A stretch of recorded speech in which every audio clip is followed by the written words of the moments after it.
Hello. Ito naman ngayon ang aking titirahin, labanos. Ayan nakita nyo. Malutong yan. Mahirap po. Ayan labanos yan. Ito naman ngayon ang aking papapakin. Sa mga kapangpangan na kagaya ko, hindi na bago to eh. Sa mga kapangpangan, ginagawa lang namin singkamas to, yung labanos. Kaya mas maganda nga huwag na lutuin yung labanos eh. Diba? Kasi nandun talaga yung yung sustansya ng labanos. Pag niluto kasi yung iba hindi na kinakain yung mga pag nilagay sa sinigang, di ba? Pero yung labanos, pag kinain mo na sariwa, yan, mo lang ng iwahi-wahin lang ng, gayatin lang ng mga maninipis, yan o. Tapos lalagyan lang suka at asin yan. Wala kasi akong paminte, lalagyan ko sana ng paminte. Nakikita nyo naman, di ba? Binalata ko na to at saka inugasan kanina. So ngayon ginagayat ko na lang. Para sikamas lang naman yan eh. Kaya kung kakain kayo ng sariwang labanos, magandang idudulot yan. Marahil ay yung mga hindi kumakain ng labanos. Ito, mag-aralan nyo kung paano kainin ng sariwang labanos. Parang lang yan, parang singkamas lang yan. Diba?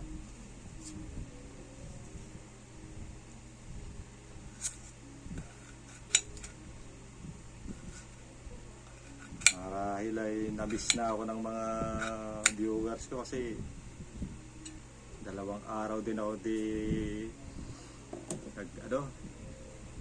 kumain ng makakaiba, di ba? Ilan, mga pagka magbablog ka, kasi buwaran lang kasi wala lang yan eh, wala lang tawag dito, wala lang paminta, pero sarap na kung may paminta. Pero may suka pa naman ako dito. Tirahin natin ang suka yan. Suka yan na may sili pa. Tara. Ang pinagkaiba yan sa sa singkamas lang yan, no? Tapos halo-haloin lang yan. Yan, no? Napaka-healthy niyan. Kaysa sa ilahalo nyo sa sinigang, tapos din nyo naman kakainin. Diba, hindi naman kinakain yan. Pero ito, paano? Simulan ko na. Labanos.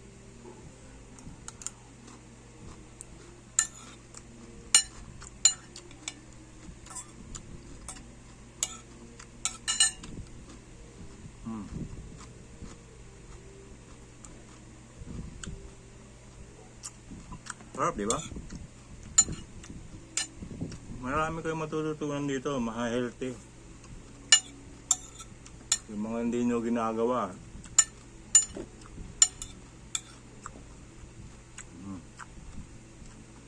Para sikamas lang. Asin lang ang nilagay ko, tsaka suka na may sili. May bawang naman yan eh. Diba?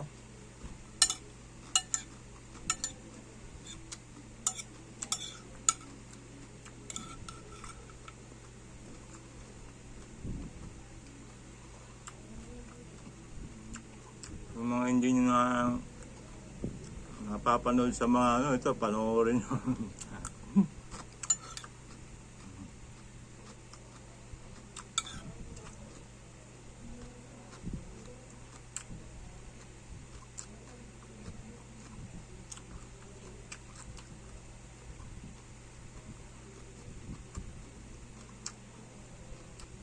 Ang sarap, malutong po. No? Mga hindi kumakain talaga ng labanos na ano. Mga kapangpangan, sabi ko sa inyo, hindi na bago yan.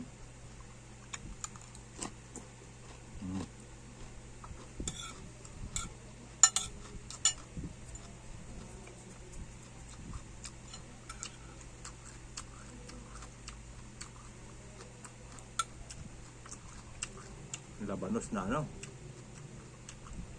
Nahilaw. Walang luto-luto yan ha.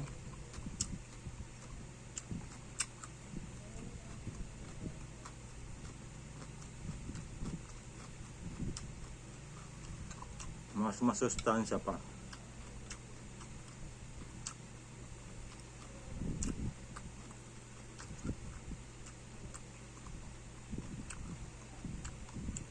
Alam niyo ba,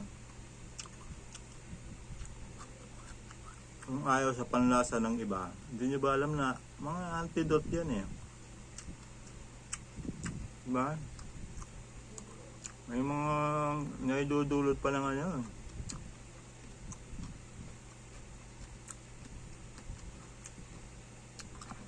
Gamot-gamot sa mga gout-gout sa mga ganyan. Hmm?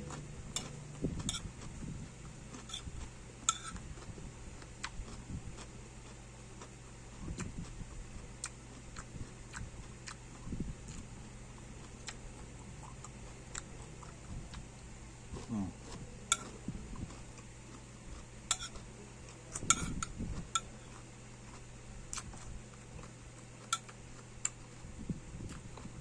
Sigurado.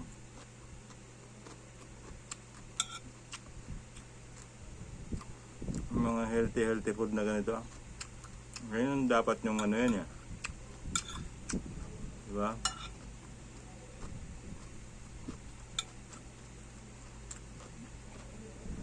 Medyo hirap lang talaga yung bagang ko kasi wala na akong ngipin sa bagang kaya medyo matagal kong dilim. Pero kung kumpleto pa yung ngipin ko, hindi tatagal sa akin to. Magkabilang bagang kasi wala na ako eh. Kaya yung pang ano ko, pandurog ko, matagal bago ako madurog.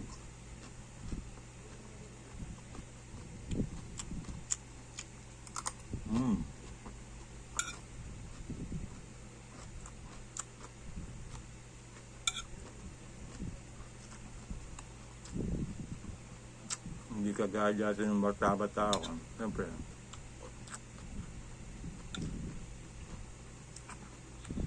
ganyan yung mga inihahain ng mahal kong nanay.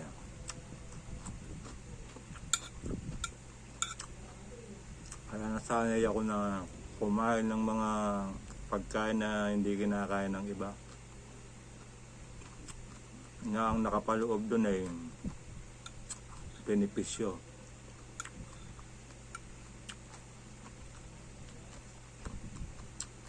Benepisyo yan sa ano eh, sa kalusugan.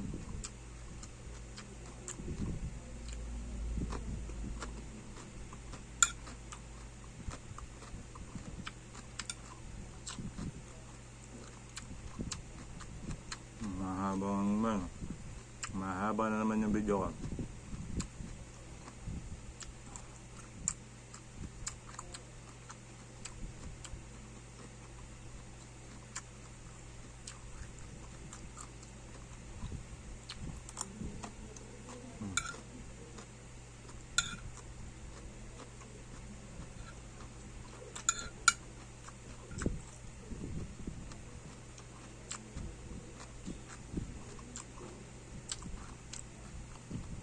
Diba?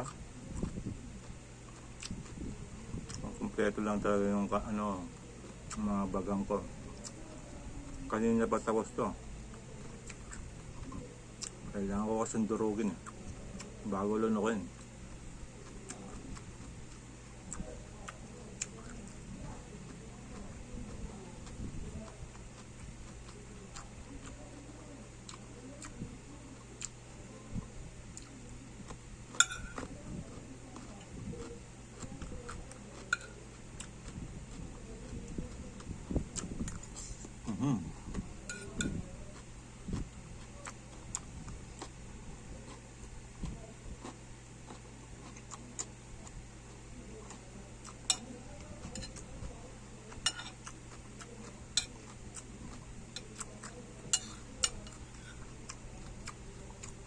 Sili oh.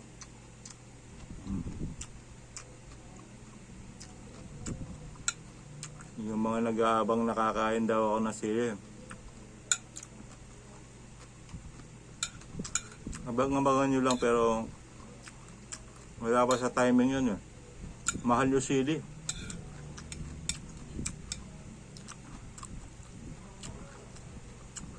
$600 ang kilo. Grabe. Ayan. Hindi ko na nung mura-mura sana.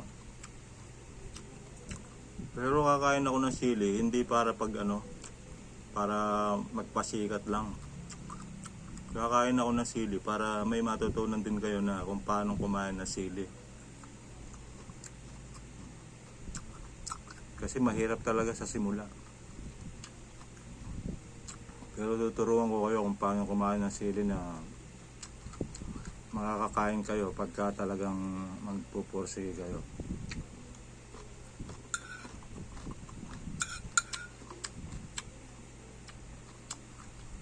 Alam niyo ba kung paano ano yung katumbas ng isang sili?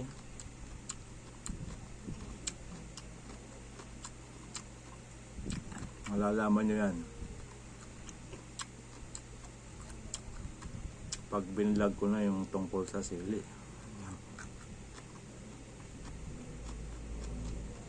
Pero sa ngayon, mga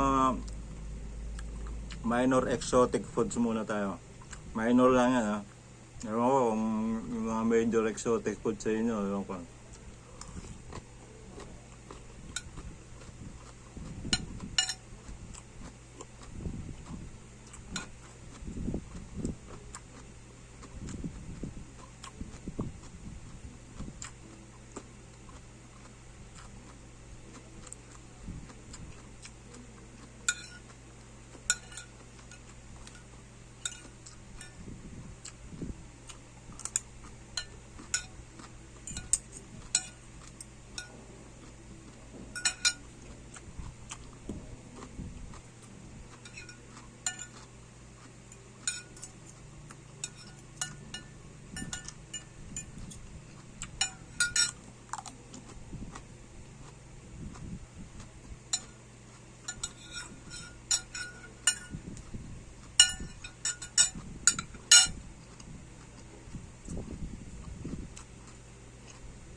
Paano?